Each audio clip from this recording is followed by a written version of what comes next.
இன்று தேவன் மனிதனை பார்த்து, மனிதனே, இங்கே பார், நான் உனக்கு எதிராக இருக்கிறேன், எனக்கு விரோதமாய் நீ கலகம் செய்து கொண்டிருக்கிறாய், நீ ஒரு பாவி, நான் உன்னை தண்டிக்கப் போகிறேன் என்று சொல்லவில்லை. என்னையும் உங்களையும் பார்த்து அவர் சொல்லுகிறது என்ன தெரியுமா? உங்கள் பாவத்திற்கான தண்டனை ஏற்கனவே செலுத்தப்பட்டாயிற்று, நீ என்னிடத்திலே வா என்றுதான் தேவன் அழைக்கிறார்.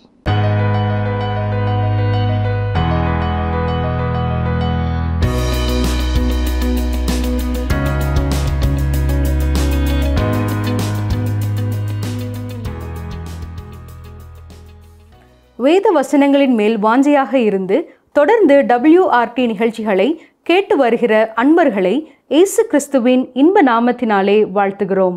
எந்த ஒரு கிறிஸ்தவனும் தேங்கி நிற்கிற தண்ணீரை போல இல்லாமல் அவரை அறிகிற அறிவிலே, அவருடைய வார்த்தைகளை அறிகிற அறிவிலே வளர்ந்து கொண்டே செல்ல வேண்டும் என்றும், நாம் எப்பொழுது தேவனிடத்திலே ஜெபிக்கும் போதும் நம்முடைய ஜெபம் ஸ்தோத்திரங்கள் நிறைந்ததாக இருக்க வேண்டும். நம்முடைய ஜெபம் விசுவாச ஜெபமாக இருந்தால் அது கண்டிப்பாக ஸ்தோத்திர ஜெபமாக இருக்கும் என்பதையும் இன்றும் நாம் தொடர்ந்து கொலோசியர் நிருபத்தின் 1ஆம் அதிகாரம் 17ஆம் வசனம் முதல் 23ஆம் வசனம் வரை கற்றுக்கொள்ள இருக்கிறோம். வாருங்கள் கற்றுக்கொள்ளலாம். பிரியமானவர்களே, இந்நாட்களிலே பவுல் அப்போஸ்தலன் கொலோசியருக்கு எழுதிய நிருபத்தை கற்று வருகிறோம். இன்று கொலோசியர் 1ஆம் அதிகாரம் 17ஆம் வசனம் முதல் 23ஆம் வசனம் வரை சிந்திப்போம். இயேசு கிறிஸ்து தேவனுடைய சிருஷ்டிகளின் வரிசையிலே ஒரு சிருஷ்டி என்று தவறான கொள்கை இருந்த காலங்களிலே உண்மையில் இயேசு யார் என்பதை தெளிவாக சொல்லும்படியாக பவுல் இயேசு கிறிஸ்துவை குறித்து 1ஆம் அதிகாரத்திலே கூறிக்கொண்டிருக்கிறார். அவரை குறித்து சொல்லப்பட்ட 4 காரியங்களை கடந்த நிகழ்ச்சியிலே சிந்தித்தோம். கொலோசியர் 1ஆம் அதிகாரம் 17ஆம் வசனம் பாருங்கள். அவர் எல்லாவற்றிற்கும் முந்தினவர், எல்லாம் அவருக்குள் நிலை நிற்கிறது. இங்கே 5வதாக அவர் எல்லாவற்றிற்கும் முந்தினவர் என்று பார்க்கிறோம். கிறிஸ்து இந்த உலகத்திலே தோன்றும் முன்னதாகவே அவர் முழுமையாக இருக்கிறார். உலகத்திலே பிறந்த கிறிஸ்துவிலேயும் அவர் முழுமையாகவே இருந்தார். கொலோசியர் 2ஆம் அதிகாரம் 9ஆம் வசனம். ஏனென்றால் தேவத்துவத்தின் பரிபூரணம் எல்லாம் சரீர பிரகாரமாக அவருக்குள் வாசமாயிருக்கிறது. நாமும் அவரில் பரிபூரணமாக்கப்படுகிறோம். அவர் எல்லாவற்றிற்கும் முந்தினவர். உலகத்தில் மனிதனாக தோன்றும் முன்னதாகவே அவர் இருக்கிறார். 6வதாக எல்லாம் அவருக்குள் நிலை நிற்கிறது என்று வாசிக்கிறோம். அவரே எல்லாவற்றையும் ஒன்றாய் சேர்த்து வைத்திருக்கிறார். சிருஷ்டிப்பிலே உருவாக்கியதை தொடர்ந்து அவர் காத்து பராமரித்து வருகிறார். அவரே அதை வழி நடத்துகிறார். அவருக்குள் நிலை நிற்கிறது என்று கூறும்பொழுது எது எது எந்தெந்த இடங்களிலே இருக்க வேண்டும் என்று அவர் உருவாக்கினாரோ அது எல்லாமே அந்தந்த இடங்களிலேயே இருக்கின்றன. தேவனால் உருவாக்கப்பட்ட அணுவை மனிதன் பிரிக்கும் பொழுது எவ்வளவு பெரிய அழிவை அது ஏற்படுத்துகிறது. அப்படி என்றால் அனைத்தையும் சேர்த்து வைத்திருக்கிற அவருடைய கரத்திலே எவ்வளவு வல்லமை இருக்கும் என்பதை சற்றே சிந்தனை செய்து பாருங்கள். அவரே அனைத்தையும் சிருஷ்டித்தவர்.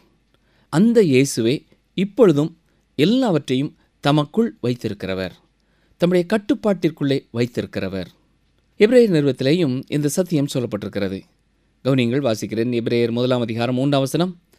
இவர் அவருடைய மகிமையின் பிரகாசமும் அவருடைய தன்மையின் சொரூபமுமாயிருந்து சர்வத்தையும் தம்முடைய வல்லமையுள்ள வசனத்தினாலே தாங்குகிறவராய் தம்மாலே தாமே நம்முடைய பாவங்களை நீக்கும் சுத்திகரிப்பை உண்டு பண்ணி உன்னதத்தில் உள்ள மகத்துவமானவருடைய வலது பார்சத்திலே உட்கார்ந்தார். இயேசு மிக அற்புதமானவர் இல்லையா? அவர் மகிமை நிறைந்தவர்.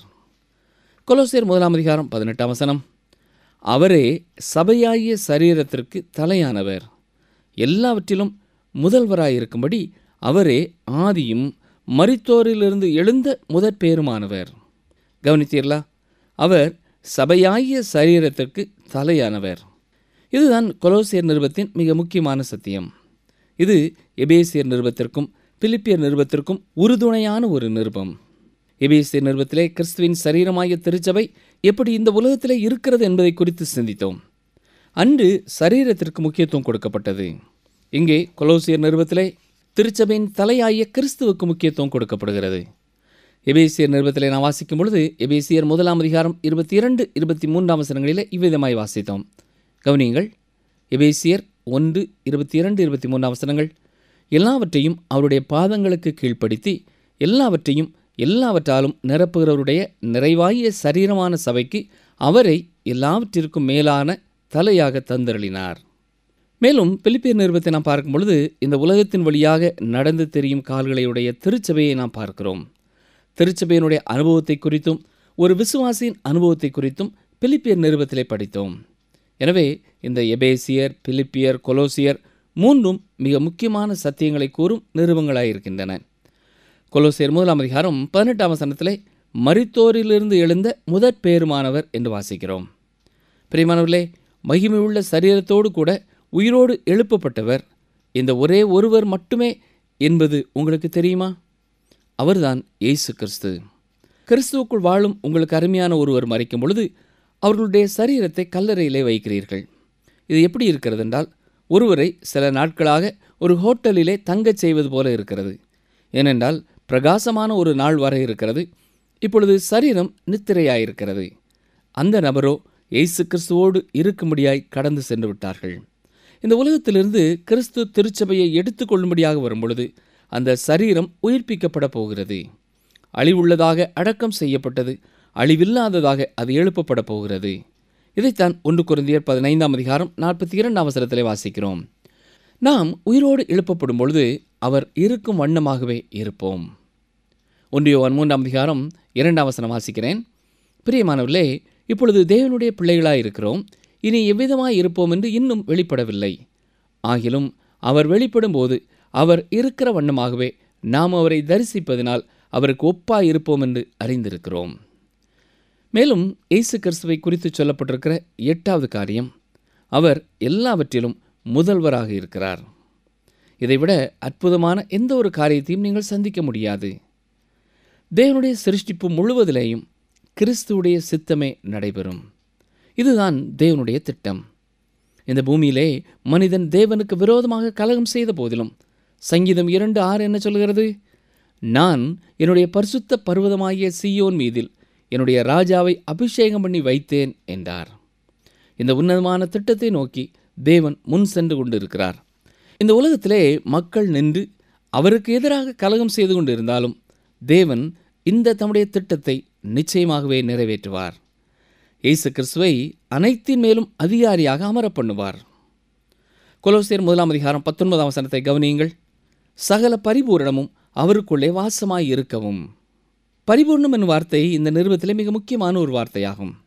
பிலிப்பியர் நிருபத்திலே கெனாசிஸ், அதாவது கிறிஸ்து தன்னைத்தானே வெறுமையாக்கி அடிமையின் ரூபம் எடுத்தார் என்று படித்தோம். பிதாவோடு தனக்கிருந்த மகிமையை துறந்து அவர் மனிதனானார். அவர் தெய்வீகத்தை துறந்து வரவில்லை. அவர் பூமிக்கு வந்தாலும் தேவனாகவே இருந்தார். கொலோசியர் நிருபத்திலே நாம் பார்க்கும் பொழுது தெய்வத்துவத்தின் பரிபூரணம் அவருக்குள் வாசமாயிருந்தது என்று படிக்கிறோம். அவர் 100% இந்த உலகத்திலே தேவனாகவே இருந்தார். 2000 ஆண்டுகளுக்கு முன்னதாக மரியாளின் மடியில் இருந்த பாலகன் உதவியற்றவரைப் போல தோன்றினாலும் அந்த நேரத்திலேயும் இந்த உலகம் இல்லாமல் போக கடவுது என்று ஒரு வார்த்தை கூறியிருப்பார் என்றால் ஒன்றும் இல்லாமல் போயிருக்கும். அவர் முழுமையாக மனிதனாகவும் முழுமையாக தேவனாயும் இருந்தார். இந்த வேத பகுதியை நாம் சரியாக புரிந்து கொள்வதற்காக சற்று தெளிவாக சொல்கிறேன், கவனியுங்கள். கொலோசியர் 1:15 கிறிஸ்துவுக்கும் பிதாவுக்கும் இடையே உள்ள தொடர்பை குறித்து சொல்கிறது. 16-17 சிருஷ்டிப்போடு கிறிஸ்துவுக்கு இருந்த உறவை குறித்து சொல்கிறது. 18-19 திருச்சபைக்கும் கிறிஸ்துவுக்கும் உள்ள உறவு விவரிக்கப்பட்டிருக்கிறது. 20 கிறிஸ்துவுக்கும் சிலுவைக்கும் உள்ள உறவு தெளிவுபடுத்தப்படுகிறது. தொடர்ந்து வருகிற வசனங்களிலே கிறிஸ்து நமக்காக செய்த காரியங்களை நாம் பார்க்க போகிறோம்.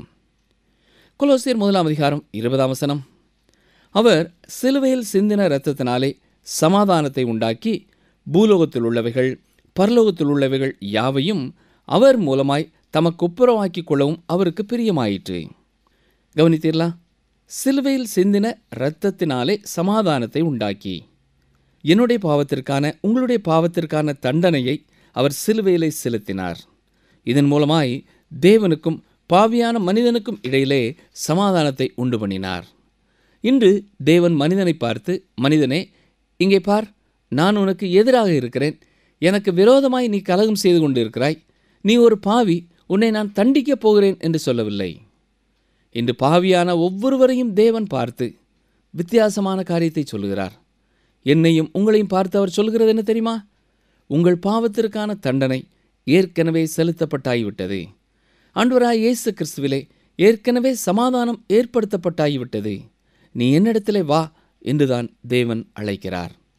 இதைத்தான் அப்போஸ்தலனாகிய பவுல் ரோமருக்கு எழுதும் பொழுது 5ஆம் அதிகாரம் 1ஆம் வசனத்திலே சொல்லும் பொழுது, நம்முடைய கர்த்தராகிய இயேசு கிறிஸ்துவின் மூலமாய் தேவனிடத்தில் சமாதானம் பெற்றிருக்கிறோம் என்று கூறியிருக்கிறார்.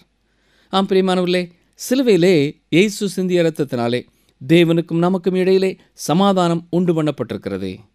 அதே சிலுவையின் இரத்தத்திலே மன்னிப்பும் கொடுக்கப்பட்டிருக்கிறது. தண்டனை ஏற்கனவே செலுத்தப்பட்டபடியினாலே தேவன் நம்முடைய பாவங்களை மன்னிக்கிறார்.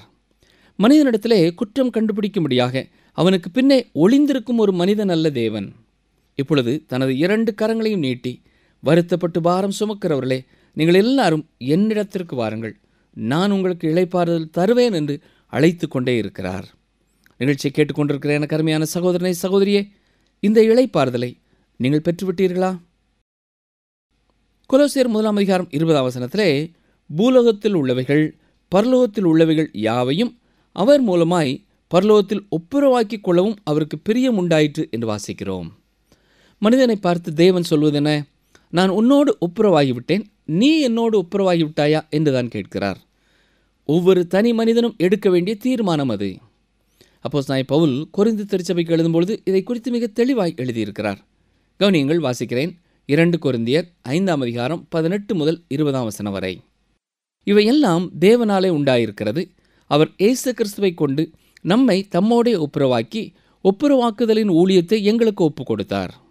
அதென்னவெனில், தேவன் உலகத்தாருடைய பாவங்களை எண்ணாமல் கிறிஸ்துவுக்குள் அவர்களை தமக்கு ஒப்புரவாக்கி ஒப்புரவாக்குதலின் உபதேசத்தை எங்களிடத்தில் ஒப்புவித்தார்.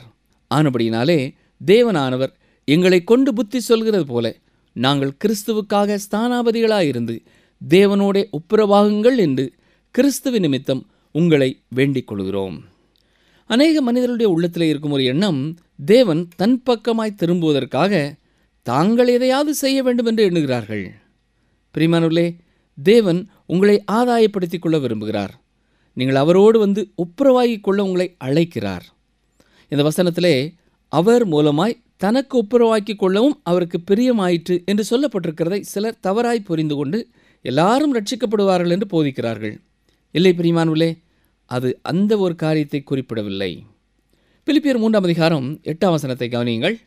என் கர்த்தராகிய இயேசு கிறிஸ்துவை அறிகிற அறிவின் மேன்மைக்காக எல்லாவற்றையும் நஷ்டம் என்று எண்ணிக்கொண்டிருக்கிறேன். எல்லாவற்றையும் என்று சொல்லும் பொழுது எல்லாவற்றையும் குறித்தா கூறுகிறார். அதாவது அப்போஸ்தலனாகிய பவுல் இழக்க வேண்டிய எல்லா காரியங்களையும் குறித்து சொல்லுகிறார்.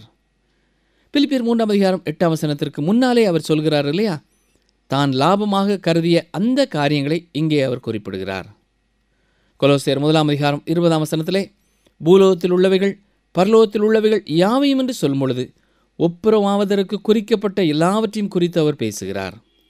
பூமிக்கு கீழே இருக்கும் எந்த காரியத்தையும் குறித்து அவர் பேசவில்லை. எபேசியர் 1ஆம் அதிகாரம் 22ஆம் வசனத்திலே சொல்லும் பொழுது எல்லாவற்றையும் அவருடைய பாதங்களுக்கு கீழ்ப்படுத்தி சரீரமான சபைக்கு எல்லாவற்றிற்கும் மேலான தலையாக தந்தருளினார் என்று பார்த்தோம். பிலிப்பியர் நிருபத்திலே பவுல் சொல்லும் பொழுது பிலிப்பியர் 2:10 இயேசுவின் நாமத்தில் வானோர் பூதலத்தோர் பூமியின் கீழானோருடைய முழங்கால் யாவும் முடங்கும் படிக்கும் என்று குறிப்பிட்டிருக்கிறார். கவனித்தீர்களா? எல்லா காரியங்களும் இயேசு கிறிஸ்துவனுடைய தலைமைத்துவத்தை ஏற்றுக்கொள்ளப் போகிறது. வானத்திலும் பூமியிலும் பூமியின் கீழ் உள்ளவைகளும் அவரை ஏற்றுக்கொள்ளப் போகிறது. இவ்வாறு சொல்வதனாலே அவர்கள் எல்லாருமே தேவனோடு ஒப்புரவாக்கப்படுவார்கள் என்பதல்ல. பூமிக்கு கீழே இருக்கும் காரியங்கள் தேவனோடு ஒப்புரவாகும் என்று அவர் சொல்லவில்லை. அவரை கர்த்தர் என்று அறிந்து கொள்ளும், அவை அறிக்கை செய்யும் என்றுதான் குறிப்பிடுகிறார். இறுதியிலே எல்லாம் நன்றாக முடியும் என்று தவறாக சொல்லும் பொய்யான காரியங்களை கேட்டு நீங்கள் ஏமாற்றம் அடைந்து விடக்கூடாது. அருமையான வயதான பாட்டியம்மாவை போல தேவன் இனிமையானவராய் இருப்பார் என்று நீங்கள் எண்ணிக்கொண்டு இருக்க வேண்டாம். வானத்திலும் பூமியிலும் உள்ளவைகள் எல்லாம் அவரோடு கூட ஒப்புரவாக்கப்பட்டு விட்டது. பூமிக்கு கீழே எதுவுமே அவரோடு ஒப்புரவாகவில்லை. பூமிக்கு கீழானவைகள் அவரை வணங்க வேண்டும். அவரோடு கூட அவைகள் ஒப்புரவாகப் போவதில்லை. இந்த பூமியிலே வாழும் நாட்களிலே நாமும் அவரோடு ஒப்புரவாகிவிட வேண்டும். எனவேதான் இந்த நிகழ்ச்சிகளிலே ஆண்டவராய் இயேசு கிறிஸ்து உங்கள் பாவத்திற்கான தண்டனை ஏற்றுக்கொண்டு விட்டார், அதை பூரணமாய் நம்பி அவரை உங்கள் இரட்சகர் என்று ஏற்றுக்கொள்ளுங்கள், அவரண்டை மனம் திரும்புங்கள் என்று அடிக்கடி அன்போடு ஞாபகப்படுத்துகிறோம். கொலோசியர் 1:20 பரலோகத்தில் உள்ளவைகள் என்று சொல்லப்பட்டிருக்கிறது. நான் பரலோகத்திற்காக ஆயத்தமாவது மட்டுமல்ல, பரலோகமும் நம்மை ஏற்றுக்கொள்ள ஆயத்தமாக வேண்டும். எனவேதான் தனது சீஷர்களிடத்திலே இயேசு சொல்லும் பொழுது யோவான் 14:2 ஒரு ஸ்தலத்தை உங்களுக்காக ஆயத்தம் பண்ண போகிறேன் என்று கூறினார். தேவன் மனுவுரு எடுத்து மனிதனிடத்திலே இறங்கி வந்தார். இயேசு கிறிஸ்துவின் இரத்தத்தினாலே நம்மை பரலோகத்திற்கு எடுத்துச் செல்கிறார். அது மட்டுமல்ல, இரத்தமானது பரலோகத்தில் உள்ளவைகளையும் பரிசுத்தமாக்குகிறது என்று எபிரேயர் 9:23-24 படிக்கிறோம். பரலோகமும் ஒப்புரவாக்கப்பட வேண்டியதாயிருக்கிறது. கொலோசியர் 1:21 பாருங்கள். முன்னே அந்நியராயும் துர்க்கிரியைகளினால் மனதிலே சத்துருக்களாயும் இருந்த உங்களையும் பரிசுத்தராகவும் குற்றமற்றவர்களாகவும் கண்டிக்கப்படாதவர்களாகவும் தமக்கு முன் நிறுத்தும்படியாக அவருடைய மாம்ச சரீரத்தில் அடைந்த மரணத்தினாலே இப்பொழுது ஒப்புரவாக்கினார். நாம் ஞாயிற்றுக்கிழமை ஆராதனைக்கு செல்வோம் என்றும் ஓய்வு நாள் பள்ளிக்கு செல்வோம் என்றும் வாக்கு பண்ணினால்தான் தனது ஒப்புரவாக்குதலின் ஊழியத்தை அவர் நிறைவேற்றுவேன் என்று கூறவில்லை. நாம் அந்நியராயும் துர்க்கிரியைகளினாலே மனதிலேயும் சத்துருக்களாயிருந்த பொழுதே அவர் ஒப்புரவாகுதலின் ஊழியத்தை செய்து முடித்து விட்டார். எந்த ஒரு மனிதனும் நான் நரகத்திற்கு செல்வதற்கு தேவனே காரணம் என்று சொல்ல முடியாது. ஒரு மனிதன் தன்னை படைத்த கடவுள் தனக்கு வேண்டாம், நான் பிசாசிற்கும் அவனுடைய தூதர்களுக்கும் ஆயத்தம் பண்ணின இடத்திற்கு போகிறேன் என்று அவனே தெரிந்து கொள்கிறான். ஒரு மனிதன் தேவனுக்கு முன்னே கலகம் செய்யும் பொழுது தானே தவறான நித்தியத்தை தெரிந்து கொள்கிறான். நாம் மனதிலும் கிரியைகளிலும் தேவனை விட்டு தூரமானவர்களாய் இருந்தோம். இன்று பலர் தாங்கள் செய்த பல பாவங்களினாலே தேவனை விட்டு தூரமாய் இருக்கிறார்கள் என்று எண்ணிக்கொள்கிறார்கள். பிரியமானவர்களே, மனதிலேயும் மனிதர்கள் தேவனை விட்டு தூரமாகவே இருக்கிறார்கள். அறிவு பெருகியிருக்கும் இந்த நாட்களிலே அறிவு பெருக்கத்திலே இருக்கும் சிலர் தேவனுக்கு மேலே பகையும் விரோதத்தையும் வெளிப்படையாய் கொண்டவர்களாயிருக்கிறார்கள். ஊழியர் ஒருவர் தனது அனுபவத்தை சொல்லும் பொழுது, திரைப்பட தொழிலிலே ஈடுபட்டிருந்த ஒரு கிறிஸ்தவருடைய அடக்க ஆராதனைக்கு சென்றிருந்தார் என்று எழுதியிருக்கிறார். அங்கே அவர் பேசும்பொழுது இயேசு கிறிஸ்துவை குறித்தும் நற்செய்தியை குறித்தும் இலவசமான ரட்சிப்பை குறித்தும் மிக தெளிவாக எடுத்து சொன்னாலும் மக்களுடைய கண்களிலே தேவனுக்கு விரோதமான பகையையே தன்னால் காண முடிந்தது என்றும் எழுதியிருக்கிறார். கொலோசியர் 1:21 அவர்களுடைய மாம்ச சரீரத்திலே அடைந்த மரணத்தினாலே என்று சொல்லப்பட்டிருக்கிறது. அவருடைய மாம்ச சரீரம் கிறிஸ்து பாடுபட்டார் என்பதற்குரிய தெளிவான விளக்கம் இங்கே கொடுக்கப்பட்டிருக்கிறது. பார்வைக்கு மட்டும் அவர் பாடுபட்டவராக இல்லை, உண்மையான சரீரத்திலே அவர் பாடுபட்டார். அந்நாட்களில் இருந்த வேத புரட்டின்படி இயேசு உண்மையிலேயே பாடுபடவில்லை என்ற தவறான போதனை இருந்தது. எதற்காக அவர் பாடுபட்டார்? கிரியையிலும் மனதிலும் சத்துருக்களாயிருந்த நம்மை பரிசுத்தமானவர்களாகவும் குற்றமற்றவர்களாகவும் கண்டிக்கப்படாதவர்களாயும் பிதாவிற்கு முன் நிறுத்தும்படியாக அவர் பாடுபட்டார். பழைய ஏற்பாட்டிலே நாம் பார்ப்பது போல பலிக்கான மிருகம் எந்த குறைபாடும் இல்லாததாய் இருக்க வேண்டும். நீங்களோ நானோ பரிபூரணத்தை தேவனுக்கு கொடுக்க முடியாது. பரிபூரணத்தை விட குறைவாக தேவன் எதையும் ஏற்றுக்கொள்கிறதும் இல்லை. எனவேதான் நம்முடைய நற்செயல்களினாலே நாம் ரட்சிக்கப்பட முடியாது. நம்முடைய நல்ல குணநலன்களினாலே நாம் ரட்சிக்கப்பட முடியாது. தேவனுடைய நீதியான எதிர்பார்ப்பை நம்மால் நிறைவேற்ற முடியாது. ஆனால் அவர் நம்மை குற்றமற்றவர்களாக கண்டிக்கப்படாதவர்களாக தமக்கு முன் நிறுத்த முடியும். எப்படி? ஏனென்றால் இயேசு நம்முடைய இடத்தை எடுத்துக்கொண்டு நம்முடைய பாவங்களுக்காக பாடுபட்டு மரித்து உயிரோடு எழுந்து விட்டார். 2 கொரிந்தியர் 5:21 பாருங்கள். நாம் அவருக்குள் தேவனுடைய நீதியாகும்படிக்கு பாவம் அறியாத அவரை நமக்காக பாவமாக்கினார். கண்டிக்கப்படாதவர்களாகும் என்றால் பொருள் என்ன? குற்றம் சாட்டப்படாதவர்களாக என்று பொருள் கொள்ளலாம். தேவனே நம்மை நீதிமானாக்குகிறார். தேவன் நம்மை நீதிமான் என்று சொன்ன பின்னர் நமக்கு எதிராக யார் என்ன குற்றம் சாட்ட முடியும்? அவரே நம்முடைய குறைகள், குற்றங்கள், பாவங்கள் எல்லாவற்றையும் நம்மை விட்டு அகற்றியவர், நம்மை சுத்தம் பண்ணியவர். கொலோசியர் 1:22-23 பாருங்கள். நீங்கள் கேட்ட சுவிசேஷத்தினால் உண்டாகும் நம்பிக்கையை விட்டு அசையாமல் ஸ்திரமாயும் உறுதியாயும் விசுவாசத்திலே நிலைத்திருப்பீர்களானால் அப்படியாகும். அந்த சுவிசேஷம் வானத்தின் கீழ் இருக்கிற சகல சிருஷ்டிகளுக்கும் பிரசங்கிக்கப்பட்டு வருகிறது. அதற்கென்றே பவுலாகிய நான் ஊழியக்காரனானேன். இவ்வாறு கூறுவதனாலே எதிர்காலத்திலே நாம் எப்படி இருக்க போகிறோமோ அதற்கேற்றபடி தான் இனி நம்முடைய வாழ்க்கையிலே பலிக்குமா? நிலைத்திருப்பீர்களானால் என்று சொல்லும் பொழுது காரியங்களை தெளிவுபடுத்துவதற்காக கூறுகிறார். நீங்கள் கேட்ட சுவிசேஷத்தினால் உண்டாகும் நம்பிக்கையை விட்டு அசையாமல் ஸ்திரமாயும் உறுதியாயும் விசுவாசத்திலே நிலைத்திருப்பதினால் அப்படியாகும் என்று நாம் பொருள் கொள்ள வேண்டும். இங்கே பவுல் அப்போஸ்தலன் சொல்ல விரும்பும் சத்தியம் என்னவென்றால், நாம் தேவனோடு ஒப்புரவாக்கப்பட்டு விட்டோம். இது முடிவு பெற்ற ஒரு உண்மை. எனவே நீங்கள் தேவனுடைய பிள்ளையாயிருப்பீர்கள் என்றால் ஏற்கனவே சுவிசேஷத்தினாலே உண்டான நம்பிக்கையிலே நீங்கள் தொடர்ந்து நிலைத்திருப்பீர்கள் என்பதுதான் இங்கே பவுல் சொல்ல விரும்பும் சத்தியம். அதற்கென்றே பவுலாகிய நான் ஊழியக்காரனானேன் என்றும் குறிப்பிடுகிறார். தன்னுடைய வாழ்க்கையை திரும்பி பார்த்து இயேசு கிறிஸ்துவிலே தான் எப்படி ஒரு ஊழியக்காரனாகும் சிலாக்கியத்தை பெற்றேன் என்பதை எண்ணி பார்த்து மகிழ்ச்சி அடைகிறார். பிரியமானவர்களே, ஒரு மனிதனுடைய வாழ்க்கையிலே அவன் பெற்றுக்கொள்ளக்கூடிய ஒரு மிக பெரிய, ஒரு மிக உன்னதமான ஒரு வாய்ப்பு தான் அது. கர்த்தருடைய வார்த்தையை பகிர்ந்து கொள்ள கர்த்தர் எங்களுக்கும் கொடுத்திருக்கிற சிலாக்கியத்திற்காக அனுதினமும் நாங்களும் ஆண்டவருக்கு நன்றி செலுத்துகிறோம். இதற்கு இணையாய் வேறு எதையும் நாம் ஒப்பிட முடியாது. நிகழ்ச்சியை கேட்டுக்கொண்டிருக்கிற எனக்கு அருமையான சகோதரனை, சகோதரியே, தேவன் ஒப்புரவாக்கும் பணியை செய்து முடித்து விட்டார். அதை நீங்கள் ஏற்றுக்கொள்ளும் பொழுது தேவனோடு நீங்களும் சமாதான உறவை பெற்றுக்கொள்கிறீர்கள். தேவனே உங்களை குற்றமற்றவர்களாக, கண்டிக்கப்படாதவர்களாக தமக்கு முன் நிறுத்த அவர் செயல்பட்டு முடித்து விட்டார். இந்த விசுவாசத்திலே தொடர்ந்து நீங்கள் அவருடைய பிள்ளைகளாய் உங்களை அர்ப்பணித்து வாழும் பொழுது நித்தியமாய் அவரோடு வாழும் சிலாக்கியத்தை பெற்று மகிமையாக வாழ அவரே உங்களை வழிநடத்துகிறார். இந்த கிருபையை நீங்கள் பெற்றிருக்கிறீர்கள் என்ற நிச்சயமுள்ளவர்களாய் இருப்பீர்கள் என்றால் ஆண்டவருக்கு ஸ்தோத்திரம். நீங்களும் அதற்காக ஆண்டவருக்கு நன்றி செலுத்துங்கள்.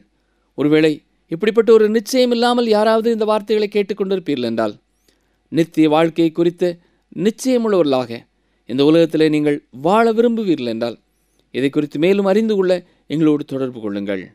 கர்த்தர் நிச்சயம் உங்களுக்கும் ஒரு அர்த்தமுள்ள வாழ்க்கையை, ஒரு உன்னதமான வாழ்க்கையை தர ஆவல் உள்ளவராயிருக்கிறார். ஜெபிப்போமா? எங்களை நேசிக்கிறீங்களா அன்பின் ஆண்டவரே, எங்களுடைய பாவங்களுக்கான தண்டனையை உம்முடைய ஒரே பேரான குமாரன் சிலுவையிலே சுமந்து தீர்த்ததற்காக உமக்கு ஸ்தோத்திரம் செலுத்துகிறோம். அவருடைய இரத்தத்தினாலே எங்களுடைய பாவங்கள் கழுவப்பட்டதற்காக உமக்கு நன்றி செலுத்துகிறோம்.